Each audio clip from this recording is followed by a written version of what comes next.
میرے انتہائی قابل احترام وزیر خارجہ شاہ محمود قریشی صاحب مخدوم سجاد حسین قریشی صاحب کے فرزند ہیں، جو کہ 1985 سے 1988 تک ضیاء الحق صاحب کے پنجاب میں نمائندے یعنی گورنر پنجاب تھے، اور خود شاہ محمود قریشی صاحب 1985 سے 1993 تک مسلم لیگ کے رکن صوبائی اسمبلی اور میاں نواز شریف کی کابینہ کے اہم وزیر تھے صوبے میں۔ یہاں میں کسی کی برائی نہیں کر رہا کیونکہ یہ سب انتہائی معزز سیاسی قائدین ہیں، میں صرف حکمرانوں کو ضیاء کی باقیات کا منترا ختم کر دینے کا مشورہ دے رہا ہوں، کیونکہ ممکن ہے اسی نادانستگی کے باعث اپنی صفوں میں پیدا ہوتی بے چینی کے باعث بار بار یہ قرارداد اعتماد کی ضرورت محسوس ہو رہی ہو۔ اور پھر خدا جانے یہ مشرف صاحب کی باقیات پر الزام لگانے کی سزائیں کون بلند کر رہا ہے؟ چاروں صوبوں کے محترم گورنر صاحبان میں سے کتنے زرداری صاحب اور کتنے مشرف صاحب کے نامزد کر رہے ہیں؟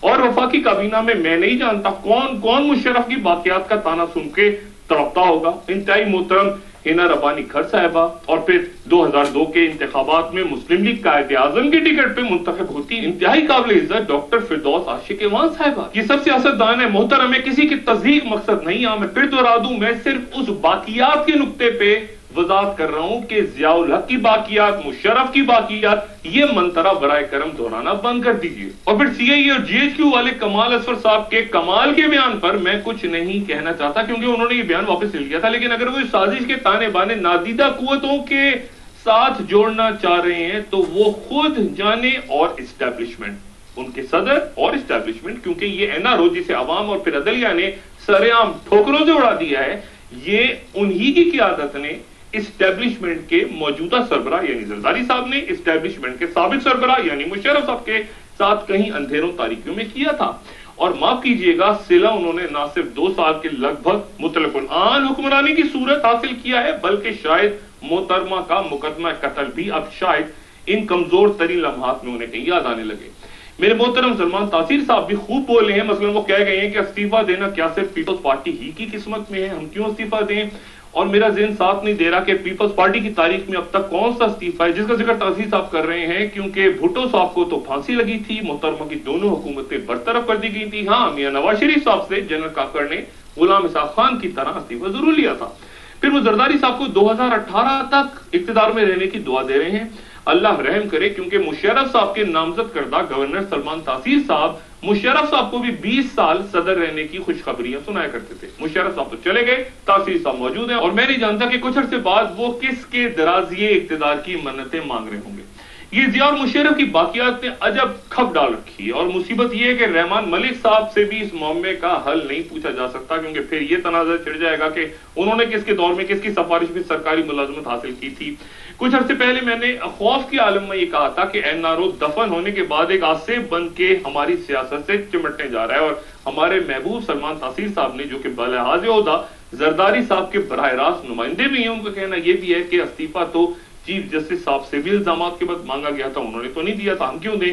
تاثیر صاحب کاش یہ بھی فرما دیتے کہ چیف جسٹس کا کوئی $60 ملین کا غیر ملکی اکاؤنٹ کسی بینک میں نہیں تھا، اس لیے ان میں جرأت انکار تھی، اور انہیں تبھی وردی میں بیٹھے مشرف سے خوف زدہ ہو کر اپنے اوپر قائم مقدمات ختم کروانے یا اپنے اکاؤنٹس ڈی فریز کروانے کے لیے کسی این آر او کی حاجت نہیں تھی۔ اگر حکمراں فہم و فراست کا دامن چھوڑ کر تصادم کی راہ پہ چل ہی پڑے ہیں، اور جیسا کہ زرداری صاحب نے کہا ہے کہ آئندہ بھی سازشیں ہوتی رہیں گی، تو غالباً وہ کرپشن، بدعنوانی، قتل، ڈاکے اور لوٹ مار کے خلاف احتساب کے عمل کو جو ان کا کوئی سیاسی حریف اندھیروں میں چھپا نہیں کر رہا، ایک آزاد متحرک عدلیہ دن کی روشنی میں دنیا بھر کے سامنے کر رہی ہے، وہ اسے سازش کہہ رہے ہیں۔ یہ موقع تھا کہ وہ قانونی اور آئینی طور پر اپنے دامن پہ لگے تمام دھبوں کو، اپنے ساتھیوں کو بھی مجبور کرتے کہ سب دلائل پیش کر کے ان دامن پہ لگے دھبوں کو دھو ڈالیے، ثابت کر دیجئے کہ ہر الزام آپ پر غلط تھا۔ لیکن یہ کیا کہ ادھر اربوں ڈالرز کی جائیداد کے کاغذات عدالت میں پیش ہو رہے ہیں، اور سوئٹزرلینڈ کی عدالتوں سے 12 ڈبے چرانے کی کوشش سرعام پکڑی جا رہی ہے، اور کہا جا رہا ہے کہ سازش ہو رہی ہے۔ کس نے سازش کی ہے؟ کس نے کہا ہے کہ نواز شریف یا چودھری صاحبان یا کسی بھی اور سیاسی جماعت کی کرپشن آپ عدالتوں میں نہ لائیے؟ لائیے، ضرور لائیے، کیا ہم آپ کو روک رہے ہیں؟ کیا میڈیا روک رہے ہیں؟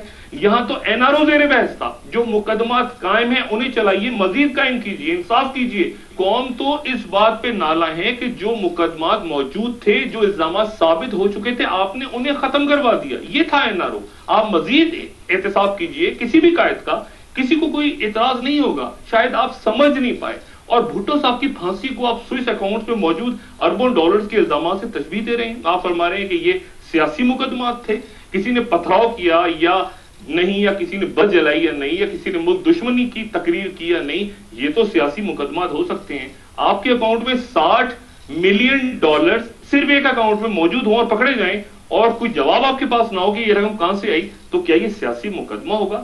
ایک وقفے کے بعد پاکستان پیپلز پارٹی کے ممتاز رہنما، سینٹرل ایگزیکٹو کمیٹی کے رکن سینیٹر ڈاکٹر صفدر عباسی.